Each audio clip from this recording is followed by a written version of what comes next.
alternative. Is this an access point right here? Yes. What is that, just a stop sign? Yes. So there's a stop, all these are stop signs? Well, for the side roads, I mean, this road would stop. 63 would be your through road. This road would stop. This one would stop at that location. I think you're going to cause just as many accidents with all that traffic as you do if you did something more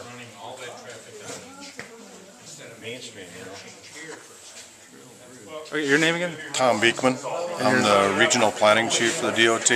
Okay, so we have here some proposed changes to Highway 53, right? What this is a long-term plan in order to deal with what we would do in the future if we had increasing safety problem, crash rates, operational problems. Nothing that's seen on the boards tonight is there anything that we have in our scheduled for construction. We've seen since this highway was built, there really has never been any plans for what is the next stage for improvements on this highway. It's not built to a freeway standard. It's really not even built to an expressway standard. There's a lot of stop sign intersections, there's a lot of driveways, and everybody knows that there has been a growing number of intersections where the crash rates have gotten extremely high. Several of the intersections on this stretch of highway rank in the top 5% of the most serious crash intersections in the state. So our goal with this is, and there's been pressure on the department since 53 was built and the crash rate started to increase, that what's your plan? What's your next stage? Right. How are you going to deal with this stuff? So this is our effort to come out and look at what would be the next level of improvements in order for us to further consolidate up these places where we have stop sign intersections and to deal with this. But again, there's no timeline for this implementation. So what you have on the first board are the improvements that we would be making in the area of the 53 and 63 as it goes into Spooner. And we'd be looking in areas where here's a stop sign intersection, for instance. The jibway. Or jibway that would be proposed that no longer could you get on or off, you'd simply be able to get over the top. It would be an overpass. Basically. Overpass. Okay. And similarly up here at H. And 53. 53, and that would then result in Bittersweet Drive being cul-de-saced on both sides. And this, people may remember that when the Walmart this brought the proposal to put a Walmart in, this brought to the forefront that the current system is not set up to be able to handle with that much increased traffic. Right. And so that was the first indication where you got to have something in place of what you're going to do if you start to get those kind of developments occurring. And what you see down here in green then is attempting to make this a full freeway interchange. Right now there's a stop sign intersection down here, which is extremely unsafe and high crash potential. So it eliminates that last stop sign intersection out. There's a crossing here, and then there's a stop sign crossing right here. Those are gone. Now everything's a free flow movement. Okay, so there would be no stop signs. Right. That's why this is added in order to get then this south movement, as opposed to the movement where you went down here, came to a stop sign, now had to cross traffic to come back. Those are the movements that are creating all the serious injuries and fatalities. So we're attempting to eliminate those opportunities where you cross or you make the left-hand turns. Okay. And that pretty much sums up with this proposal. What do you have over here? Down here. Go ahead. 53, 63. This is where you, right here. Yeah, there's two red dots. That closes off this A as an access point. Okay, so if you're in this area, then you use A back to H to come back out. So you wouldn't be able to access. No. Off that. Right. Okay, well let's go down here and talk about the proposed changes here in this next one. This is just then removing this cul-de-sacs and then removes this intersection. Where are we at now? Where is this? Is Schaub Road. Road. Just downstream from the 63 interchange. Okay, yeah, north. Kind of right down. Right. North, just north of it, right. So Schaub Road is right there? Yeah, cul-de-sac. And this is 53, so we'd be ending in a cul-de-sac there. Right. And then that's basically the only. Okay. But nothing changes all until you get up here into the Trego area. Right. Now this is very. I'm just going to take a sweep here. This is kind of complicated here. Okay, starting here. The best thing to do is actually look at this thing works backwards from the fact that we have a very high volume State Trunk Highway 63 connecting into the 4-lane expressway 53, and this intersection is operationally problematic in that it will back up during peak hours, right? And plus it's got a very high crash rate. So this is what's driving this issue here. Secondarily, it's that we have a high volume intersection down here at E. We're 53 and County Highway Yes. E, right? So okay. what this does, it consolidates these intersections into one interchange and then reroute 63 along this green line. So 63 no longer goes here. It's closed. It's closed. E is closed. E is closed. And so from the west side, you use the new red frontage roads to get to the interchange to get on. And on the south side, you use either the red lines to get here or get on New 63 to get here. Right. The reason it's back here is two reasons. This is a wild and scenic river. Court cases on the Stillwater Bridge have ruled that those are basically non-mitigatable. So being able to put interchanges in here that affects this, according to court cases, we couldn't mitigate those impacts. Secondly, putting it here would take out most of this urbanized area. So operationally, environmentally, this ends up being the best solution that we have. Ends up being the best solution regardless, we feel. Even if you could put one down here, this still operates better. So then everything you see after that is because you're putting an interchange in here, you need to clean up the intersections in the proximity of these on and off ramps where you have weaving movements. We call it the influence zone. So that says this gets closed and this gets closed in order to make this influence zone safe for the weaving movements. Then if indeed we want to go further, then we also extended the frontage road to get down to the last major businesses.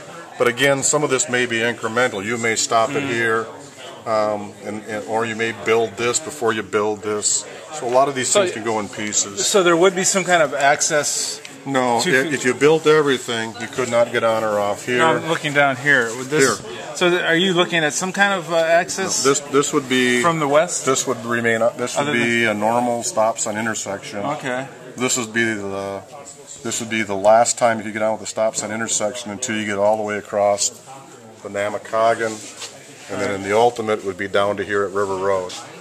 So in an ultimate construction, if we start to have downstream conflicts from the ramps, then you would close this, and then this would be where the access would be pushed away from the interchange. Okay. So I've done a few articles on this long-range plan, and I thought the ultimate goal would be eventually to prevent any access to 53 from like a from a stop. But it looks like you still have in your plans a couple of accesses like that. We're working backwards from the locations where we have those high problems. Yeah. I mean, 63, we got thousands of cars on 63 and thousands of cars on 53, and this is a high rate already, and it isn't going to get any better. Right. Similarly, we have the issue down at 63 and 53 that we looked at earlier. Right. Those, again, are two state highway connections. Right. Really, everything you see back to here and here, because you put an interchange in, you need to close these and these, not because they themselves are unsafe, but once you start to create an interchange, then it makes these possibly unsafe, so you got to push the next stop sign intersection away from it. But once we get down here, we say we have no reason to touch these because they're not safe now, and there's no reason to believe they're going to get safe in the unsafe in the next 20 years. Oh, okay. So all of our projects, all the way from Rice Lake all the way up to Superior, we're looking at the whole section. We're focusing on the safety location and working backwards from there. Okay. Once we get to the point where that problem can be solved, we quit. We're not forcing this to be a freeway. Okay. That's why there's huge gaps where we're doing nothing. And that's what you get down there. Really backwards from the interchange to solve that. It's been a little bit of a confusion on my part because I've done interviews. I've thought that that's what the DOT has said, that the long-range goal has been to make it a freeway. In the statewide highway plan that was put out a few years ago, there's a part of the state highway plan is to look at these 4-lane facilities that were built in the 80s and the 90s that did not get built to freeway or expressway standards, that had a lot of these stop sign intersections across the state that has been problematic of creating crash issues. So there's a part of the statewide highway plan is to look at all of those 4-lane facilities. 151 from Madison to Dickeyville, 29 from Elk Mound all the way over to Green Bay. Those are two big examples, along with 53, where we're doing the same thing on those roads. find the safety locations, and then make that next level of upgrade. So the goal isn't to make it a freeway; it's to make them safer. We specifically said that this one should not be identified as freeway conversion because there's no need to force this thing to be a freeway. We only want to deal with the safety issues. And there may be elements of a freeway. This interchange may, in this area of green, be built to a freeway standard. Now, let me ask you about this freeway. This is not... I understand, listening to the other gentlemen, these are roundabouts we're talking about, right? Right, which, no, it's a ramp. You go underneath the bridge, you come up on the ramp, and then the intersection where the ramp ties into the overpassing road, that's a roundabout. So when you come back into town, you're on a bridge, you go over the top of 53, then there's another roundabout. Okay. So, just like in Rice Lake where the roundabout are at the ramps, but you go underneath the bridge, that's the same thing here. Idea. These are the ramp. And these are a little bit more involved because they also bring a state highway into the ramps, into the local road. So this is a fairly significant intersection as opposed to just an interchange ramp, as is this one. Now the DOT seems to be really fond of roundabouts. So we're seeing more and more of those. And why is that? The issue with the roundabout is they eliminate to a 95th or greater percentile the severe injury and fatal crashes.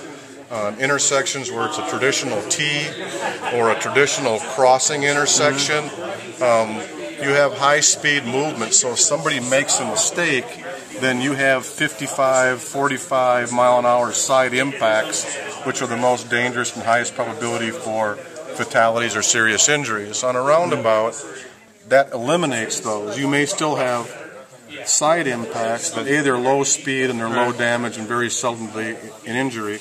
Plus, operationally, you can keep traffic moving through these things rather than having to choose who gets green, who gets red, which always creates backup. And there's a little bit of a learning curve with those, though, isn't there? I mean, when people initially, or is it just maybe a little bit of fear factor?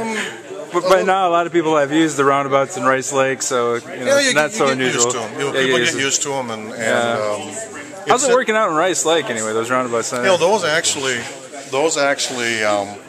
By today's standards, would be considered substandard. Okay. But even in a substandard condition, they've eliminated all the backups we ever had on the ramps, which we had before, and we've had no issue of any serious injury crashes at that intersection. So even on a lesser than desirable design standard that they were put in, they still are performing far better than our intersections did before. Oh, very well. Okay, good. Wherever we've put them in, it has met and exceeded the expectations of reducing crashes and keeping the operations at a high level. Okay.